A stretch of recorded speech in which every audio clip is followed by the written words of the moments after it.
How to turn off or on read receipts on Truecaller. Hello guys, in today's video I'm gonna show you how to turn it on or off easy and quick.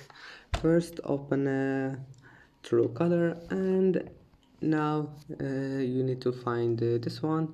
You need to click on this one here, your profile, and then click settings. Now click messaging.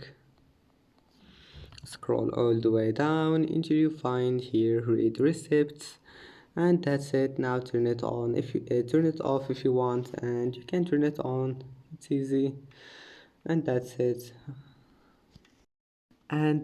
it for today's video. If you like this video, please don't forget to like and don't forget to subscribe, and thank you for watching this video until the end, and see you in the next video.